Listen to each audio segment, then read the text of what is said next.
¿Qué tal? Buenos días, bienvenidos a este ciclo de webinars del Instituto Politécnico Nacional. Es también instrumentado en la parte técnica por parte del subdirector de Gestión de la Innovación, maestro Francisco Melo Fragoso, y de la maestra en Ciencias, Cintia Selene Delgadillo Arévalo. Su servidor moderador del grupo, Rigoberto Arroyo, le da la más cordial bienvenida también. Y bueno, nuestro invitado del día de hoy es Alexandro Oteo Caín, y él nos va a presentar la plática que se refiere a las estrategias del área de ventas para transitar con éxito a la llamada nueva normalidad. ¿Qué nos puede decir el tema en general? Pues nuestro ponente nos propone que la profunda crisis a la que estamos viviendo, no solamente en México, en todo el mundo, por lo tanto se llama pandemia, trae consigo un reacomodo de la economía que requiere de una serie de estrategias para cuidar nuestros negocios, sus negocios, y por lo tanto estas microempresas pues logren primeramente subsistir en esta etapa que durará algunos meses. Por otro lado, también se necesitará que sean capaces de reacomodarse rápidamente a la siguiente etapa de esta crisis que se le empieza a llamar, como ya dijimos, nueva normalidad. Entonces, en este sentido, nuestro ponente va a dictar estrategias para ser puestas rápidamente en marcha y ayudar así a ese sector micro a transitar con menor daño por este inevitable camino. ¿Qué nos propone el ponente el día de hoy? Pues es precisamente una serie de pasos para ir logrando esto. Me voy a permitir hacer una reseña de nuestro invitado y ya después le vamos a ceder la palabra para que él ocupe la mayor parte del tiempo.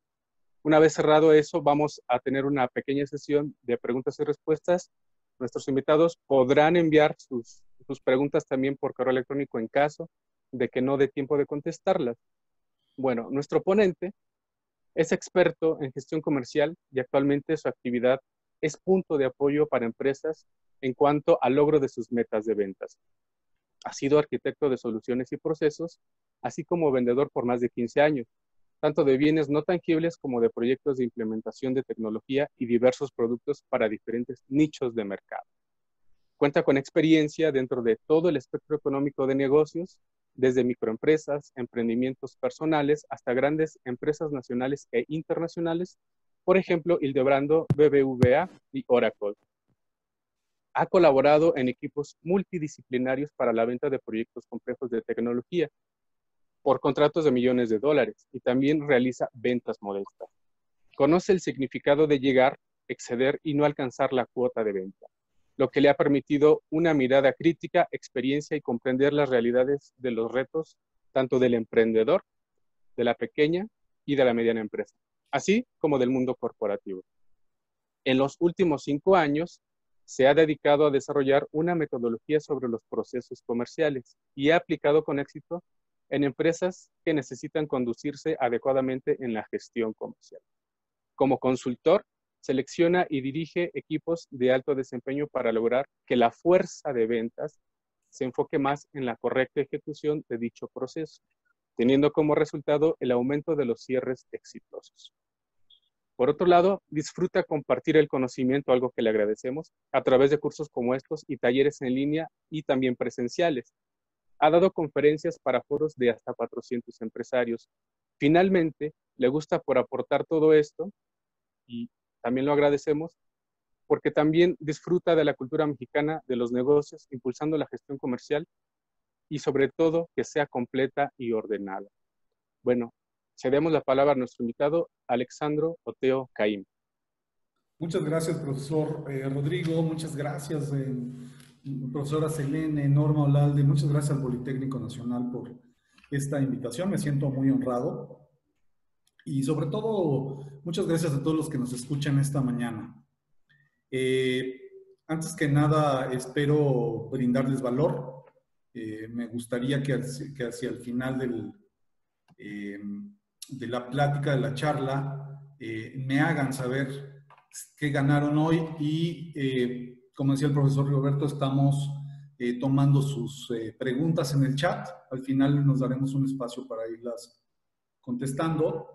Y sin decir mucho más, voy a comenzar el tema que nos trae y que nos preocupa a todos mucho el día de hoy, que es cómo transitar y reactivar este proceso de venta en este momento en el que estamos comenzando esta ya llamada nueva normalidad.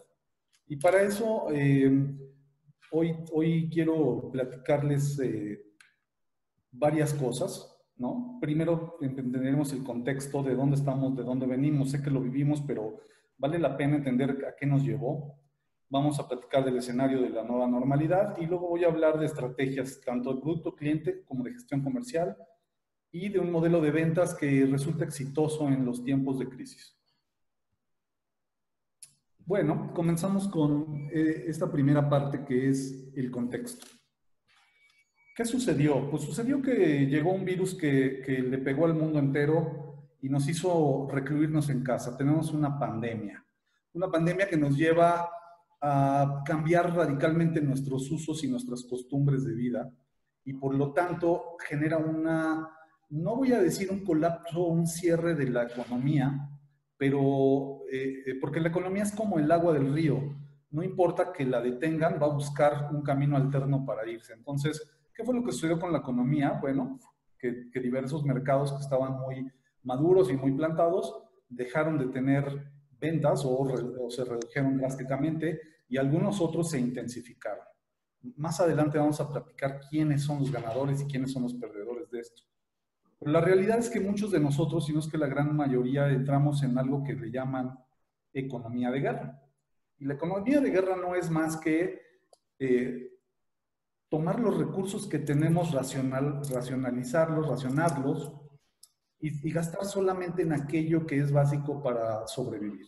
Este fue el primer impacto y esta fue la primera acción que tomamos todos, tanto en las empresas como en casa. No teníamos claro si en la segunda quincena los que tienen empleados iban a tener un sueldo y los negocios sobre todo no teníamos claro si íbamos a poder vender, cobrar, entregar, no teníamos claro nada. Había entonces que tomar los recursos disponibles y simplemente pensar en la supervivencia. Muchas empresas, muchos micros empresarios, hoy en día yo personalmente colaboro con una consultoría que se llama Aliatec, por ahí vieron el nombre de la empresa. Somos una pyme como ustedes, ¿no? Tenemos aproximadamente 25 personas trabajando con nosotros y la verdad es que la primera preocupación fue mantener la plantilla y poderles asegurar el sueldo a todos, aunque fuese recortado. Y muchas empresas hicieron exactamente lo mismo sin importar el tamaño. Entonces racionamos estos recursos y nos preparamos para lo que seguía. ¿Cuáles fueron los sectores afectados? Bueno, Decode desarrolló esta gráfica ya hace como un mes y medio y ha sido muy utilizada. Yo hoy me la estoy tomando prestada, pero creo que vale mucho la pena que la revisemos. Y verán ustedes en rojo los sectores más afectados. Tenemos el turismo, la aviación y también el transporte. La empresa automotriz se detuvo por completo. La verdad es que muchas personas que estaban en proceso de cambiar su automóvil o de comprar un automóvil se detuvieron. Estuvimos con los autos parados y seguimos muchos con los autos parados en el estacionamiento, ¿no? Aunque ya se ha comenzado a reactivar con este plan de reactivación, la verdad es que le tomará tiempo a la industria regresar a los niveles en los que estaba. Perdón. La industria de la construcción se detuvo por completo porque necesitaba tener a la gente trabajando en los centros de construcción. Y por el otro lado, no quiero pasar todo el espectro, pero por el otro lado, ¿quiénes son los grandes ganadores de este momento? Pues es la industria médica, farmacéutica, los servicios de salud.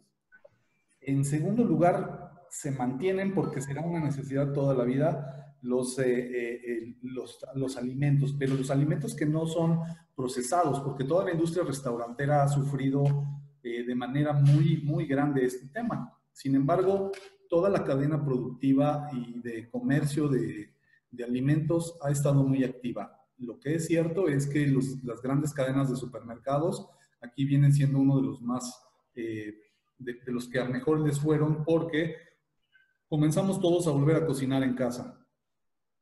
El tema de la salud personal, Hoy yo les platico que en mi empresa acabamos de cerrar un contrato muy interesante en la semana anterior con una farmacéutica. Estamos en pláticas con un par más de ellas y esto es un poquito de lo que les quiero platicar más adelante.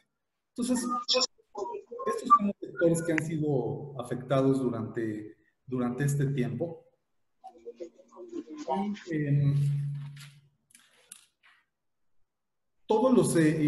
Y muchos nos quedamos sin trabajo o nos quedamos viendo qué hacíamos, si atacábamos al cliente o para dónde deberíamos de ir. Con esto voy a saltar ahora al escenario de la nueva normalidad. A partir de la semana anterior, se ha identificado un poco más esta semana, comenzaron a decirnos, vamos a regresar. La empresa automotriz regresó, la empresa de la construcción parcialmente regresó, y con eso es necesario que muchos actores que están alrededor de ellos también regresemos. Y esto comienza a ser el nuevo escenario. Quiero platicarles cosas que están sucediendo. Primero, es una realidad ya, porque tenemos datos específicamente de empresas y clientes personales, incluso los nuestros, que esperamos que el 30% de las personas que trabajan en todas las empresas se van a quedar permanentemente en un esquema de home office. ¿Eso por qué sucedió o por qué va a suceder? Por un tema meramente económico. No es tanto el asunto de no contagiarse del virus o no, es simplemente que fuimos expuestos de manera violenta a hacer un experimento donde nos dimos cuenta que el home office puede funcionar si sabemos utilizar ciertas metodologías. Y realmente es que sí sucede.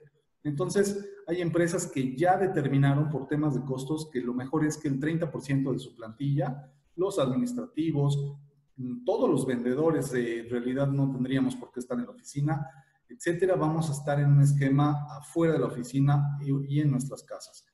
¿Eso qué afecta? Bueno, pues afecta al negocio inmobiliario de oficinas principalmente, pero afecta a los negocios aledaños a las oficinas y a las fábricas.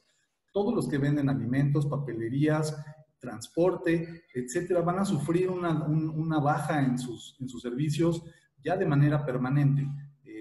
Por el otro lado, tenemos que ver que el 70% de la plantilla sí va a volver a sus ubicaciones de trabajo.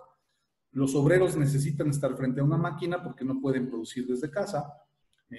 Y hay toda una serie de empleados de comercios que necesitan estar frente al mostrador. Sin embargo, se habla mucho de horarios recortados en un esquema de 10-4. Vamos a tener que vivir en espacios separados, con mamparas, ya lo están ustedes viendo, especialmente en los comercios, en estas tiendas de conveniencia. Hoy en día ya en el supermercado nos están poniendo mamparas transparentes. Hay un gran negocio, ahí apúntenselo, hay un gran negocio para transformar las oficinas y volver a generar cubículos. La gente ya no va a volver a trabajar en mucho tiempo en estos espacios abiertos a los que nos habíamos acostumbrado.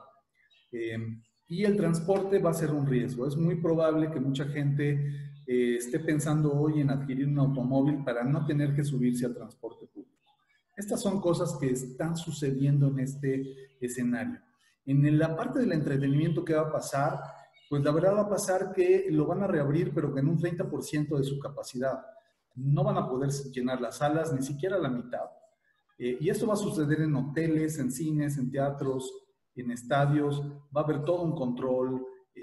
Va a ser un poco incluso complicado acercarse a este tipo de eventos y situaciones que yo sé que ya añoramos mucho. Y ojo, la industria del entretenimiento es enorme. Y esto se debe a que en los últimos 200 años el ser humano ha podido reducir de manera drástica su ritmo de trabajo, la cantidad de tiempo en la que trabaja. Y eso le ha dado la oportunidad de invertir muchísimo más en temas de entretenimiento. Nos ocupa mucho más pensar en a dónde vamos a viajar, a dónde vamos a pasar el fin de semana, a qué lugar vamos a ir con los amigos este jueves. Incluso ustedes lo saben, en la Ciudad de México al menos sucede que los martes en los bares sucedía que eran martes de oferta y prácticamente tenían un aforo del 80%. Entonces, estamos muy metidos en el tema del entretenimiento. La educación. Está hablándonos la Secretaría de Educación Pública de reducir, por lo menos en la educación básica, en un 50% el aforo escolar. Están pensando en que los niños solamente vayan 2 días de la semana y solamente la mitad de cada grupo. Hay instituciones privadas que incluso hablan de una reducción hasta del 70% para que los alumnos tengan el mínimo contacto entre ellos. La realidad es que se va a recortar la asistencia y se van a incrementar de manera importante los medios a distancia. Vamos a seguir haciendo este tipo de reuniones virtuales, pero ya para el estudio, y seguramente las escuelas y los centros de educación van a tener que mejorar sus programas y sus conceptos de educación.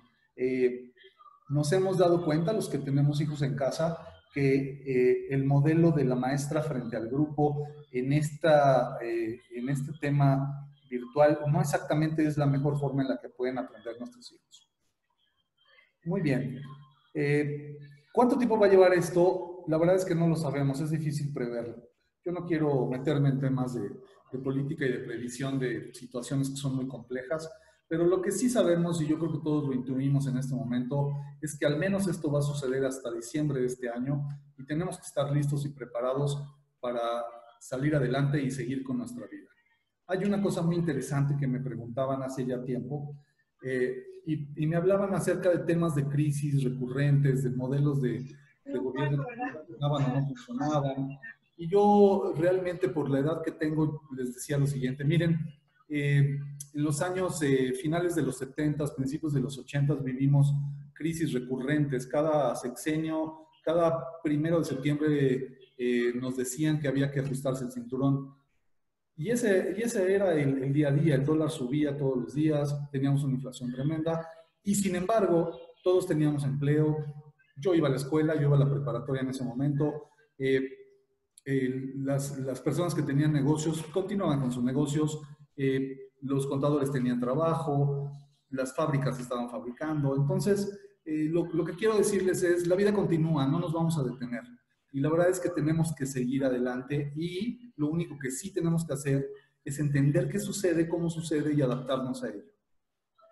Realmente el éxito en los seres vivos de su continuidad tiene más que ver con la adaptación rápida que con la fuerza que puedan tener. Muy bien, pasemos a las estrategias. La primera que les quiero platicar es la estrategia de producto cliente. El primer tema que tenemos aquí es la empatía con el cliente. ¿Por qué la empatía es un tema muy importante? Porque nosotros vendemos productos gracias a que hay alguien que tiene una necesidad, tiene un dolor, tiene un miedo y necesita resolverlo. Entonces, lo primero que tenemos que tener es empatía con el cliente. A mí me encantan los emprendedores porque el emprendedor lo primero que hace es observar a su posible público que le va a comprar, al público objetivo, al cliente, a esta persona que finalmente va a hacerle el favor de la transacción de la compraventa. La empatía no significa solamente entender las emociones de la otra persona, sino entender el momento de vida que tiene. Y el momento de vida de negocio es muy importante. En este momento seguramente te has de preguntar por qué no estoy vendiendo mis productos o por qué estoy vendiendo en demasía mis productos. Y entonces es ahí donde tenemos que voltearnos a ver al cliente, a nuestro cliente, y entender qué es lo que está pasando. ¿Cuál es su pensamiento? ¿Está aplicando economía de guerra? ¿Está teniendo una sobrenecesidad de producción porque a lo mejor vende equipos sanitarios, de sanitización, de salud, quizá alimentos que lleva a casa y este tipo de cosas? Es muy probable que este tipo de situaciones están pasando y lo más importante es que yo como empresario, como comerciante, como negociante, entienda con mucha claridad qué es lo que está sucediéndole a mi cliente. Si yo no tengo empatía con él, no voy a poder entonces llegar y ayudarle. Lo primero que vamos a hacer es, entonces, algo que le llamamos mapa de empatía, que es una herramienta que nos va a ayudar a entender al cliente. Aquí les va el tip número 1. ¿Qué tenemos que hacer? Primero tenemos que pensar en uno de nuestros productos o servicios. Vamos a tener que hacer este ejercicio para cada producto o servicio, porque para cada producto o servicio hay una necesidad diferente. Y esto es algo que tenemos que tener bien en cuenta. Si yo tengo una línea de productos, tengo 5 o 6 productos, es posible que algunos vayan dirigidos a un sector, a un mercado, a un tipo de persona, a un género, a una edad, y otros vayan dirigidos a otro diferente. Y por eso necesitamos pensar en un solo producto para después pensar en el cliente que lo trae. ¿Cómo hacemos esto? Pues lo hacemos mediante algo que se llama mapa de empatía, que se lo estoy presentando aquí, lo pueden encontrar en internet. Pongan Explain, mapa de empatía, es muy rápido que lo encuentren. Y esto tiene 7 sectores básicamente. Si se fijan, tengo el dibujo de una persona en el centro, que es mi cliente, con quien vamos a ser empáticos. Y la primera pregunta que van a ver ahí es, está en inglés, pues se los voy a traducir, es muy simple. ¿Con quién vamos a empatizar? ¿A qué persona estamos empatizando? Vamos a suponer que yo tengo un negocio donde vendo miel y me he dado cuenta que el ama de casa, que puede ser una mujer, digamos, entre los 30 y los 45 años, vamos a pensar, unos 38 años es el promedio, es la persona con la que quiero empatizar. Y me voy a empezar a preguntar una serie de cosas. Primero, ya identifiqué quién es mi cliente ideal. De su segundo, ¿qué tiene que hacer? ¿Cuáles son las necesidades que tiene que hacer? ¿Qué tiene que hacer diferente? ¿Qué trabajos tiene que realizar? Y entonces en este sentido empezamos a ver qué es lo que tiene que hacer una ama de casa, ¿no? Para administrar correctamente su hogar, para darle de comer saludablemente a su familia, quizá qué tendría que cambiar en sus hábitos. Y sobre todo en este momento de pandemia, voy a empezar a meterme un poquito en eso porque es interesante. Probablemente lo mejor sea no endulzar las cosas con azúcares refinadas. Probablemente es mucho mejor utilizar medios como la miel, etc. Después, en el tercer punto, ¿qué es lo que ella está viendo? Seguimos hablando del ama de casa. Lo que esta persona está viendo es qué está sucediendo en el mercado. ¿Qué es lo que puedo hacer? ¿Qué cosas hay? ¿Qué me están ofreciendo? Y yo cuando pienso en esto y en este ejemplo, me doy cuenta que lo que seguramente están viendo es una cantidad impresionante de artículos chatarra que son muy fáciles de consumir, que yo no quiero traer a mi casa. Que yo podría endulzar mi café con un poco de miel, que yo podría hacer pasteles utilizándola, que seguramente puedo utilizar un cereal mucho menos azucarado y entonces darle un toquecito con miel, etc. La cuarta pregunta, ¿qué es lo que dice? Seguramente el ama de casa dice que hoy que está fastidiada de estar encerrada, que es complicado estar lidiando con los hijos, incluso probablemente con el marido, ¿no? Porque tenemos un roce demasiado intenso. Y en ese sentido, ¿por qué es importante saber qué dice? Porque lo que estamos entendiendo es sus emociones. Está en un momento complicado. Y aquí empiezo a sacar cosas interesantes. Todavía no voy a llegar al punto 7, pero ya desde aquí podría yo empezar a darme cuenta cómo es que mi producto, tan simple como la miel, puede ayudarle a reducir estos temas de estrés, ¿no? A lo mejor a través de una receta de un pastel que tenga que ver con miel, donde voy a traer a los hijos y todos juntos vamos a tener una actividad esta tarde, donde los voy a ocupar mentalmente, pero además vamos a hacer algo que es saludable y esto termina justamente en que tengo un producto que le está ayudando a estos dolores que tienen. Y ojo, me estoy adelantando. ¿Qué es lo que hace? ¿Qué es lo que la persona hace? Pues está lidiando con muchas cosas, probablemente con su empleo, que lo está teniendo a distancia, con el estudio de los hijos, con el comportamiento de los hijos que están en un espacio muy cerrado y que entendiendo que son niños o adolescentes, esto les genera un estrés tremendo, ¿no? Y adicionalmente, bueno, pues tiene que lidiar con todo este tipo de cosas. Al final, ¿qué es lo que está escuchando? Está escuchando muchas cosas negativas todo el tiempo. Seguramente tiene mucho miedo, seguramente está escuchando que hay gente que le está pasando muy mal, inclusive que está muriendo, y necesita entonces que mi producto de alguna manera le reduzca ese tipo de dolores. Al final, ya dentro de su cabeza, en su cerebro, lo que decimos es, qué es lo que ella piensa y siente. Y voy a hablar de dos cosas. ¿Cuáles son sus pains? Que significa dolor. ¿Cuáles son sus dolores? Y cuáles son las ganancias que quiere obtener. Y aquí me voy a ver muy directo hacia el producto que yo vendo. ¿Qué dolores tiene en cuanto a la alimentación? Yo estoy hablando de la miel, en cuanto al el endulzamiento de los productos. Pues tiene el dolor que seguramente su familia está subiendo de peso. Yo creo que todos estamos sufriendo un poco este sentido. Hay memes por todos lados en las redes. Todos decimos vamos a salir rodando de esta pandemia. Y entonces tiene una serie de dolores en este sentido. A lo mejor inclusive el conseguir el producto puede ser uno de los dolores que tiene. ¿Qué ganancias quisiera tener? Pues quisiera poder comer sin endulzar de más a su familia, sin meterle un producto que hace saltar y correr a todo el mundo, demasiado azucarado, etc. En esta parte central, entonces, del mapa de empatía, vamos a obtener una serie de entendimientos que son oro, porque son lo que le duele a mi cliente y de qué manera yo le voy a poder ayudar, porque con esto es que voy a generar toda una campaña de comunicación para decir por qué es que necesitas seguir consumiendo miel. Este es el mapa de empatía y nos va a resolver una serie de cosas de acuerdo a mis productos. Una vez que entendí qué es lo que le está pasando a mi cliente, voy a pensar voy a entender por qué no está comprando mi producto. Y hay tres posibilidades después de haber hecho este mapa en las que sus productos y servicios pueden estar cayendo. La primera es, mis clientes ya no necesitan o desean mis productos. Es algo que puedo estar viviendo en este momento. No me quieren comprar, me están diciendo que no es lo primordial, que a lo mejor más adelante, pero el caso es que no los están comprando. El segundo es, mis clientes sí necesitan mis productos, pero no acaban de resolver sus necesidades.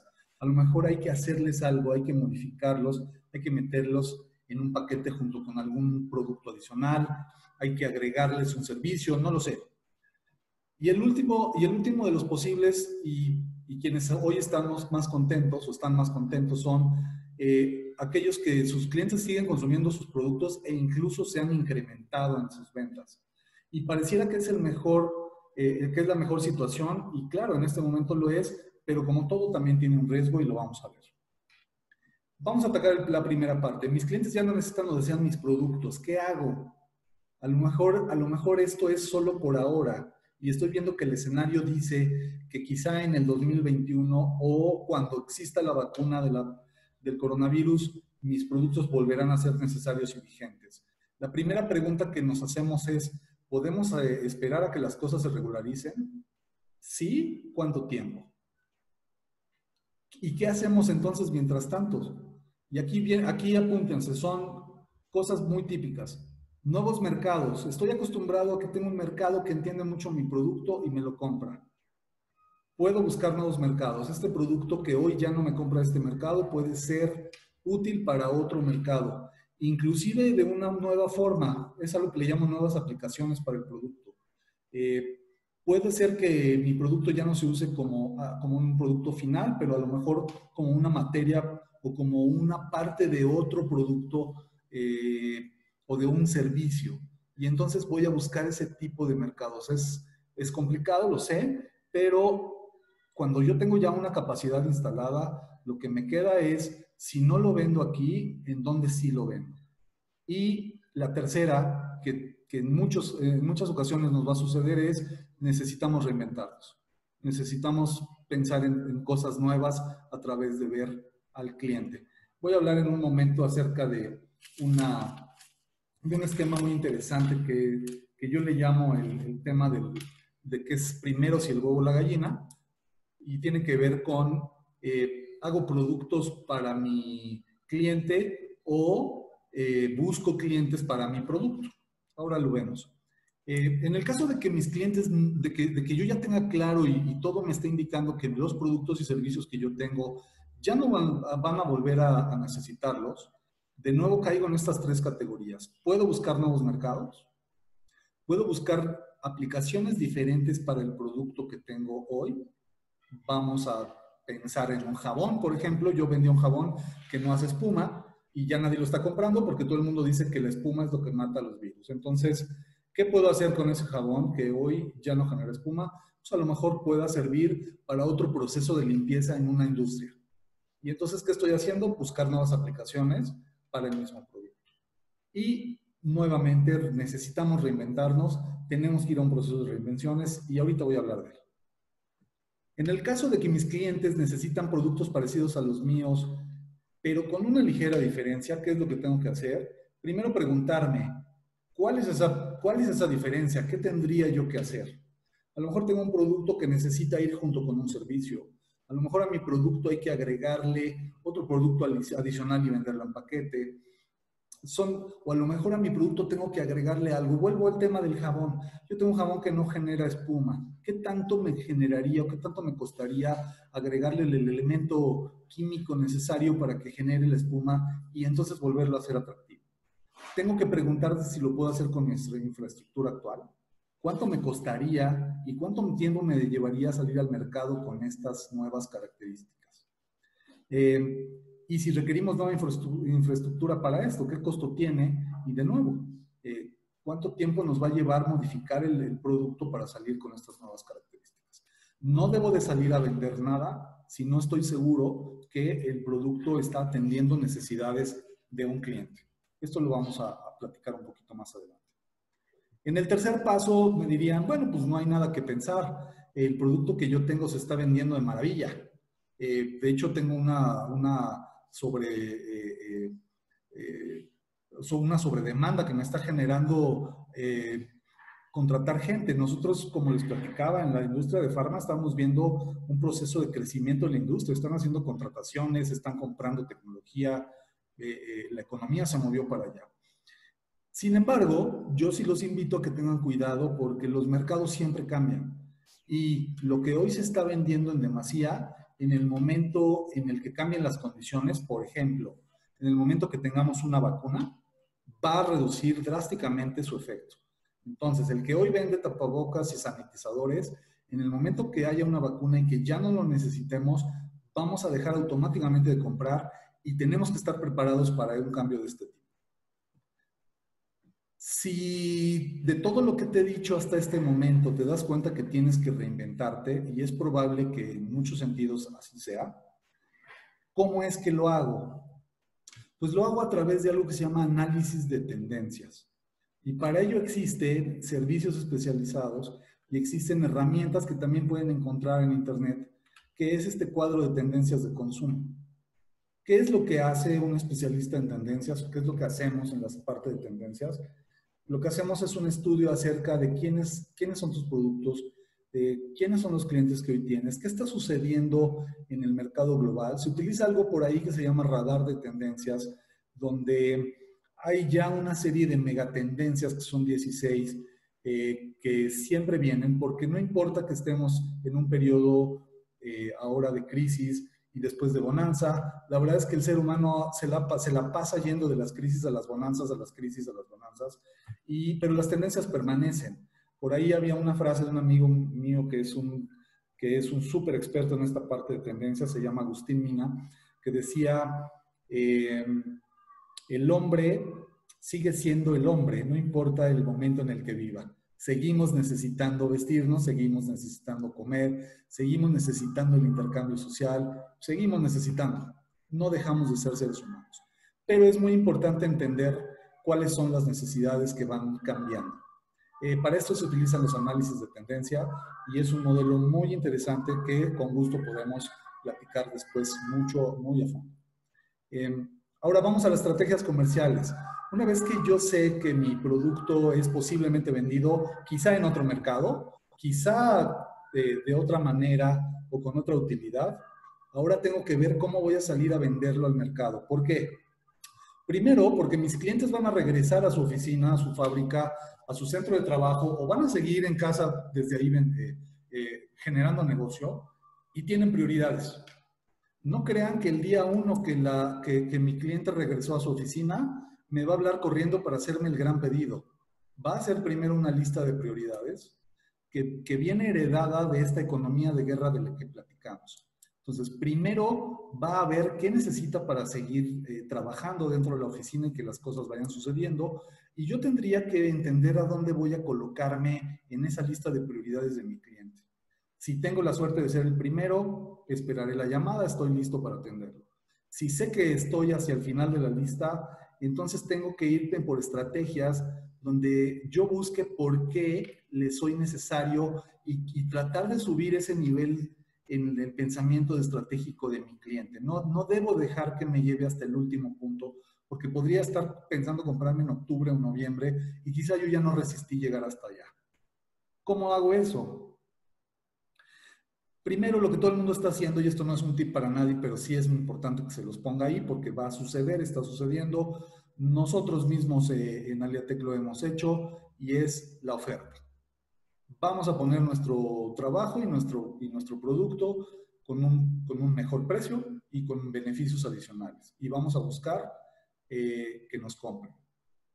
Seguramente no todos los clientes están en condiciones, no importa que les demos el mejor de los precios, pero ahí les va el tip. Vamos a buscar a estas empresas que, como yo les enseñé aquí, han sido los ganadores de esta pandemia o de esta desaceleramiento económico, o más bien cambio de economía. ¿A quién vamos a buscar? Bueno, vamos a buscar a las farmacéuticas, vamos a buscar a los productores de alimentos, a los que están en medio de la cadena de entrega de alimentos, vamos a buscar a los proveedores de tecnología, de comunicaciones, las empresas que nos dispensan el Internet.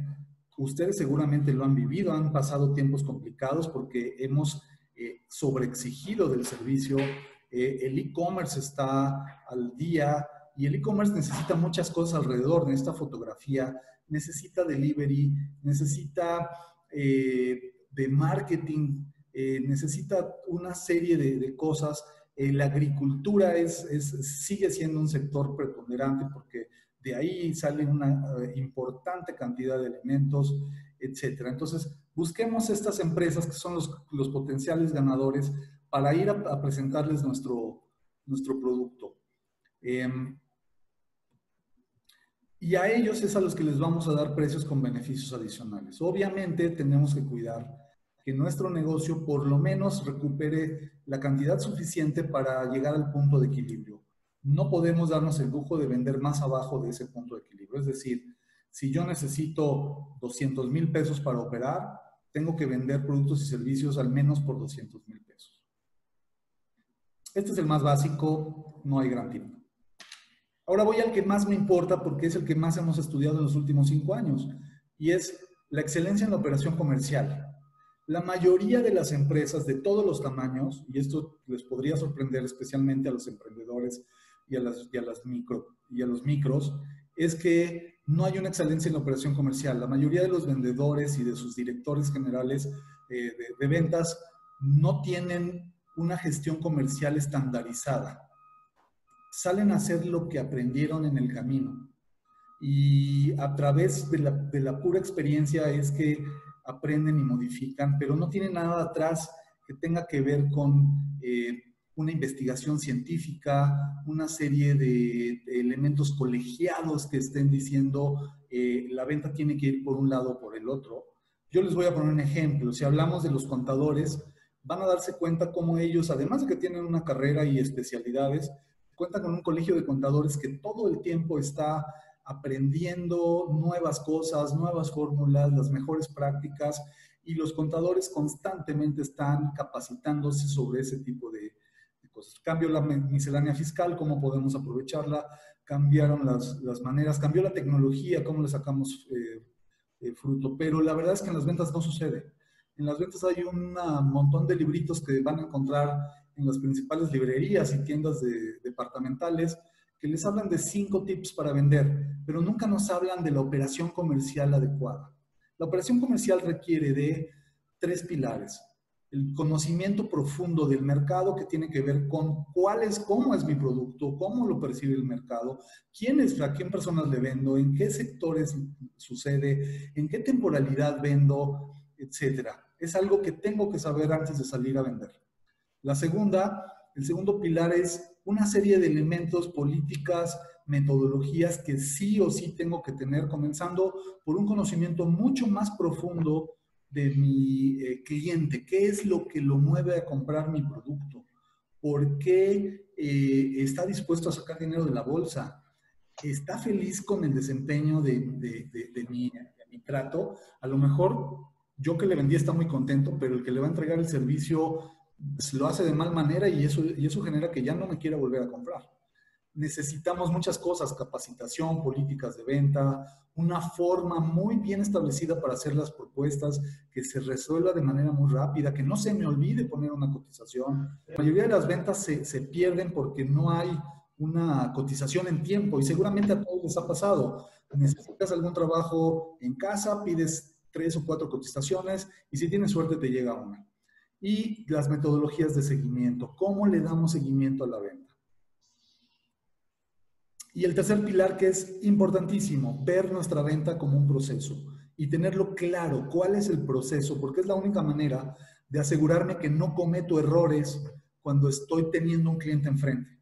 No se me olvidó hablarle de las ventajas del producto, no se me olvidó ofrecerle el descuento de cabecera, no olvidé en la parte de negociación cuál era mi piso, etcétera. Si yo no veo esto como un proceso y lo estoy midiendo y lo estoy documentando constantemente, cada vez que me pare frente a un cliente voy a dejar algo atrás. Se me va a olvidar alguna cosa.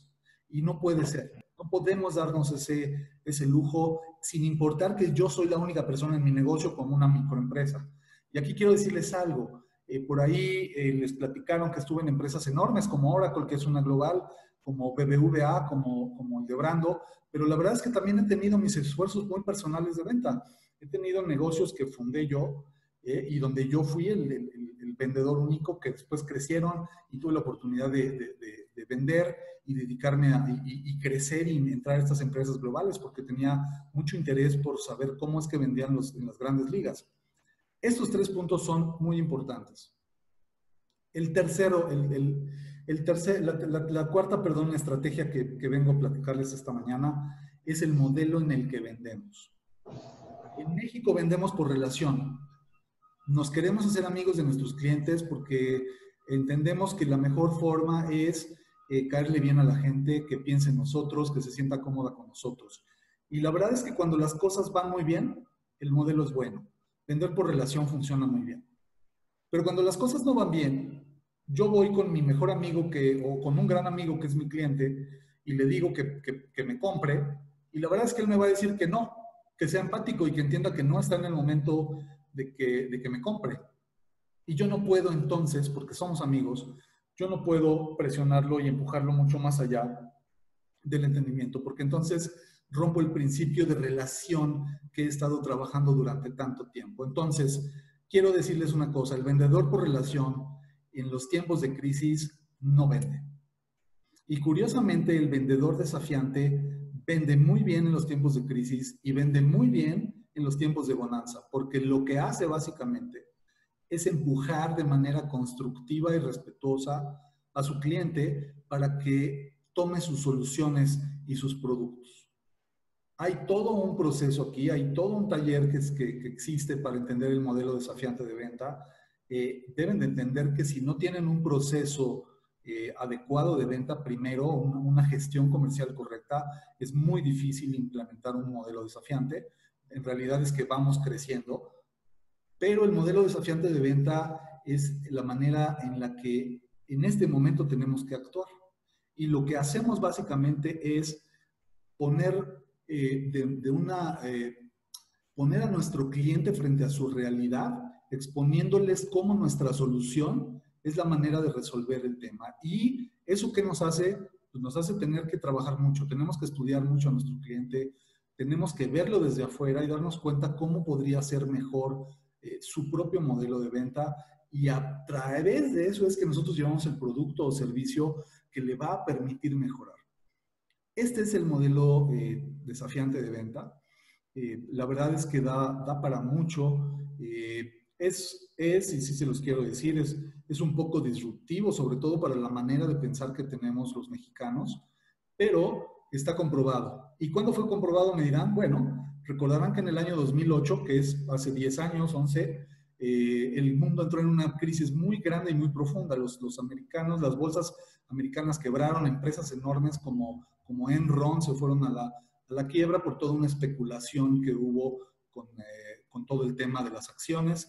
Y la verdad es que el mundo se desaceleró económicamente de una manera muy fuerte.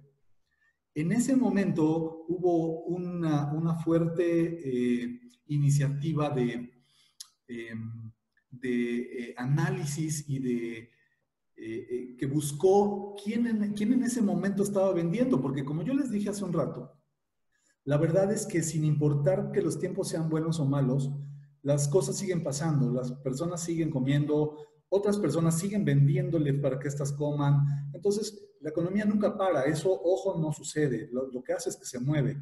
La grande pregunta era, ¿quién es el vendedor ganador en este tiempo?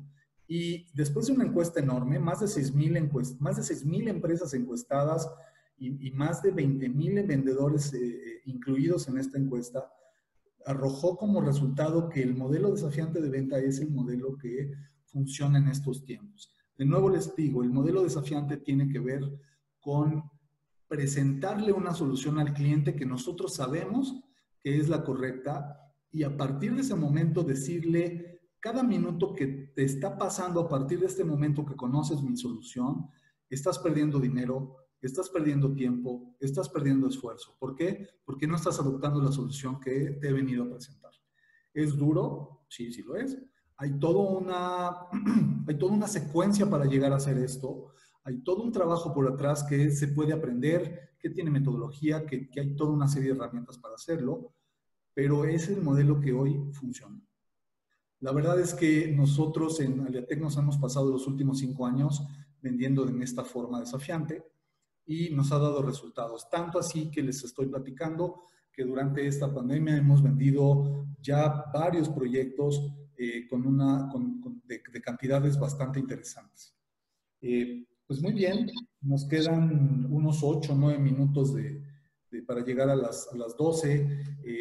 No sé si tenemos algunas preguntas, profesor, que me quieras compartir.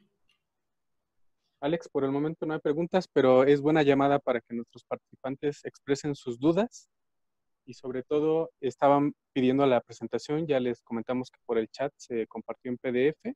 Perfecto, muy bien. Cuente con Las ella. personas que a lo mejor se agregaron un poco después de la hora, vamos a tener que repetir el envío del PDF, pero no se preocupen a nuestros participantes, ahí está la presentación, si no por email también la van a poder solicitar. Entonces, los primeros comentarios en el chat es felicitaciones, excelente presentación, Alex. Y ya nos llegó algunas preguntas, te las voy a leer. Por favor. Lourdes Mendoza nos dice que si entonces el modelo desafiante es hacer que el consumidor nos elija porque somos la mejor opción en el mercado. Sí, Lourdes, fíjate que el modelo desafiante lo que dice es, primero tú estudiaste a tu cliente, entiendes su negocio, le has desarrollado una solución o sabes que el producto que tú tienes es el que mejor le conviene porque le va a bajar costos, porque le va a reducir su proceso de producción, porque puede comercializar mejor tu producto, por la razón que sea, tú ya lo tienes estudiado y se lo tienes que ir a presentar. Ojo, en el modelo desafiante no le preguntamos a nuestro cliente qué necesita, porque nos tenemos que presentar como expertos. En realidad tenemos que ir a decirles, conozco tu negocio, conozco tu mercado y lo que te estoy poniendo enfrente te va a dar una solución a lo que te está sucediendo hoy. Entonces, hay todo un esquema de cómo hago esta presentación, Lourdes, para llevar a mi cliente a un punto donde lo empuje a que tome la decisión, porque lo que yo tengo que hacer no es solamente que vea y que comprenda que lo que le estoy diciendo es real, sino que actúe. Si un vendedor no logra que se tome una decisión, que su cliente tome una decisión de compra, no está haciendo nada. Está haciendo quizá un buen maestro, pero no está siendo un vendedor. Por eso sí tiene que ver con hacerle ver al cliente que mi solución, mi producto, mi servicio es lo que necesita y le va a traer beneficios. Muy bien. César Monroy pregunta, ¿qué tipo de consejo nos podrías dar para mantener la cercanía con los clientes y que sea efectiva tanto en producto como en servicio? Fíjate, César, que tenemos que tener mucho cuidado en este momento. Los clientes obviamente están sintiendo el acoso del vendedor. Si lo sienten en un momento normal, imagínate ahora que todos tenemos una gran necesidad de salir adelante. Yo lo primero que te digo es, sea empático. Háblale por teléfono, no para venderle. Primero háblale para preguntarle cómo está, qué le sucede, en qué momento está, qué necesidades tiene. Y en esa primera llamada no le quieras vender. Primero escúchalo, comenten cómo está la situación, entiéndelo. A partir de que hayas hecho esa llamada y de que tengas esta noción de cómo tu producto puede o no ayudarle, entonces vas a hacer una siguiente llamada donde le vas a dar una plática acerca de cómo lo puedes ayudar. Pero adicionalmente a eso, la verdad es que estamos en un momento donde vale mucho la pena generar contenido. ¿A qué me refiero con contenido? Quizá yo vendo tuercas y entonces sé que quien me compra son empresas que construyen o que están fabricando algún producto. En ese sentido, quizá me ponga yo a hacer una investigación acerca de la importancia de las medidas sanitarias en la industria de la manufactura. ¿Qué tiene que ver con tercas? No tiene nada que ver, César. Pero va a estar ahí la marca de tu producto, va a estar tu nombre y el cliente va a estar viendo que estás interesado en él y que le estás dando algo que habla de sus problemas y sus necesidades, y eso te va a mantener en el tope de su pensamiento. Te va a abrir la puerta un poco más fácil porque ya no vas a ver si le estás hablando para ayudarlo, para darle contenido o para venderle. Y de esa manera puedes irte manteniendo en su cercanía.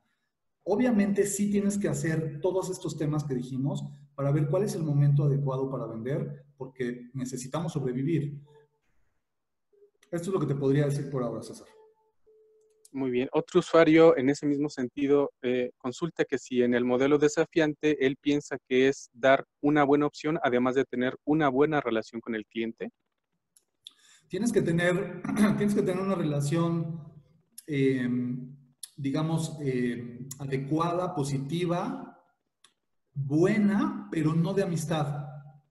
Si tú eres muy amigo del cliente, no vas a poder empujarlo, porque además nuestra cultura no nos lo permite. Mira, si tú te das cuenta, muchas veces le decimos a nuestros amigos, ¿sabes qué? Tú que eres mi amigo, háblame derecho. ¿Nos ayudan con su micrófono, por favor? Listo. Alex. Sí, sí, gracias. Y muy pocas veces sucede. Nuestros amigos no nos quieren golpear, no nos quieren lastimar.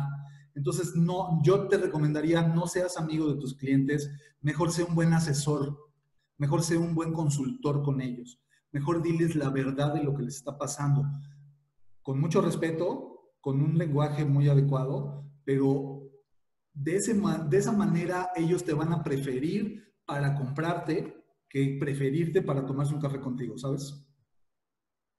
Muy bien. Bueno, hay varios comentarios de felicitaciones y Gracias a hay todos. unos que se repiten. Yo creo que es buen momento para que aproveches a comentar para darle seguimiento a este tema a través del taller que nos comentabas. Pues yo quiero preguntarles a todos, no es necesario que me lo contéstenlo entre ustedes, si les hace sentido todo lo que hemos platicado el día de hoy.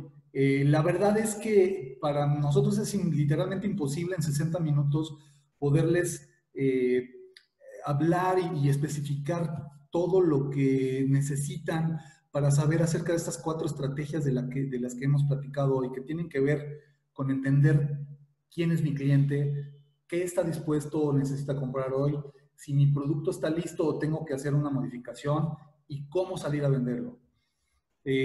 Por lo tanto, junto con el Politécnico hemos creado un taller muy interesante para micropymes, para quien quiera ya tomar acción y comenzar a implementar estas metodologías de las que platiqué, la gestión comercial, el modelo desafiante. Y les digo que si les interesa, levanten la mano en este momento para que el profesor Rigoberto les haga llegar información del taller. Y les cuento algo muy importante. ¿Qué es lo que van a aprender en este taller? Van a aprender a identificar las razones que motivan a su cliente para comprar su producto. Más allá de cualquier cosa, ¿por qué mi cliente me compra? Van a poder generar frases poderosas de comunicación que van a hacer obtener la atención de su cliente y por lo tanto llevarlos hacia la venta del producto. Y van a aprender a gestionar sus oportunidades de venta con un rango mínimo de error. Lo que yo hablaba acerca del proceso de venta que me permite terminar con un mayor rango de éxito en las ventas. Con eso que vas a conseguir, dos cosas bien importantes. Uno, elevar la cantidad de ventas que tengas. La que sea que tengas, si aplicas este tipo de cosas, se va a elevar. El segundo, vas a preparar, vas a estar en condiciones para poder desarrollar un área comercial, contratar vendedores y entonces sí duplicar, triplicar lo que sigue en tu negocio. Si no tienes una gestión comercial adecuada y no la puedes soportar y controlar, no te metas en ese sentido. Te recomiendo este taller, está muy bien, está muy desarrollado para micropymes y para pymes también.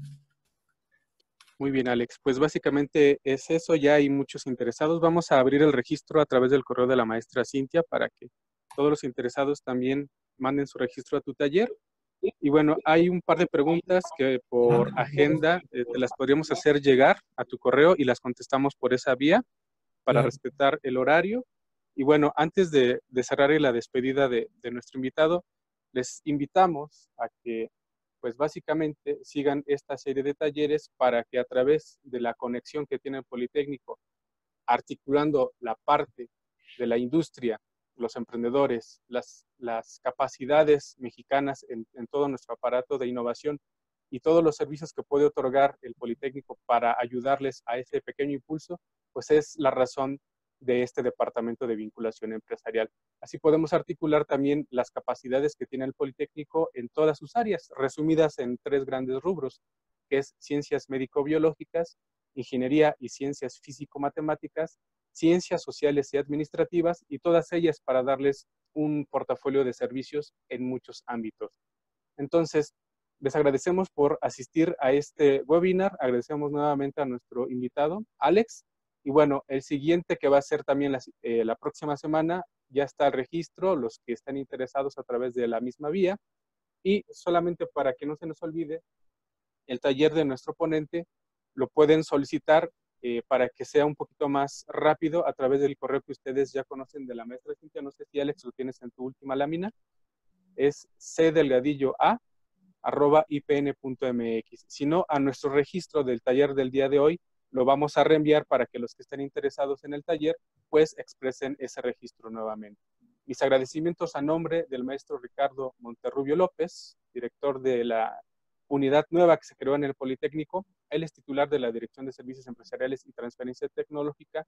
Nuestro jefe de área, que es el maestro Francisco Melo Fragoso, subdirector de Gestión de la Innovación, y en los controles técnicos y en la instrumentación de estos webinars, maestra en Ciencias Cintia Selene Delgadillo Arevalo, jefa del Departamento de Vinculación Empresarial, su servidor, moderador de estos grupos, Rigoberto Arroyo, y agradecemos a nuestro invitado Alex por esta ponencia.